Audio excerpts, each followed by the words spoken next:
लेकिन एक अहम अपडेट ये है कि ओएनजीसी आज अपनी दूसरी तिमाही के नतीजे जारी करने वाली है। कैसे नतीजे रह सकते हैं और क्या पूरा एस्टिमेट है, जानने के लिए चलते हैं अपने सहयोगी आशीषा के पास। आशीषा, बताइए।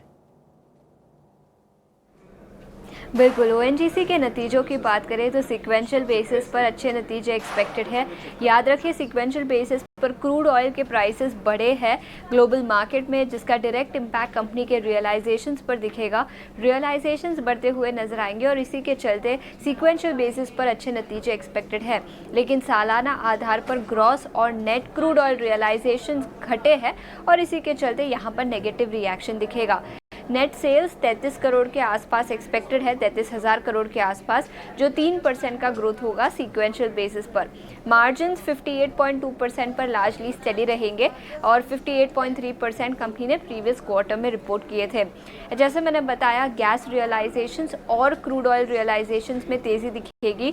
In fact gross crude price realisation की बात करें तो करीब 2% की बढ़त एक्सपेक्टेड है सीक्वेंशियल बेसिस पर और नेट रियलाइजेशंस में भी करीब 1.5% की तेज़ी। वॉल्यूम फ्रंट पर बात करें तो दोनों ही क्रूड ऑयल के वॉल्यूम्स और गैस के वॉल्यूम्स में तेज़ी दिखी है सीक्वेंशियल बेसिस पर और इसका भी बेनिफिट कंपनी को मिलेगा। गैस प्रोडक्शन किस तरह से बढ़ता हुआ नज़र आ सकता है अगले कुछ क्वार्टर्स में, उस पर क्या कुछ मैनेजमेंट की कमेंट्री निकल कर आती है, उस पर सबकी नज़र रहेगी।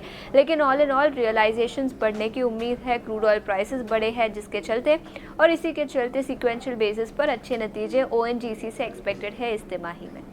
देखते हैं किस तरह के नतीजे आते हैं। आप लोग का अनुमान है कि यहाँ पे अच्छे नतीजे रह सकते हैं। शुक्रिया शेषा डिटेल्स लेकर आने के लिए। लेकिन नतीजों से पहले बिल्कुल सपाट है स्टॉक, हल्की मामूली कमजोरी यहाँ पर दिख रही है ओएनजीसी में। रत्नेश जी, ओएनजीसी के चार्ट देखकर बताइए कैसा दिख रहा है आपको, यहाँ पे क्या करना चाहिए नतीजों से पहले?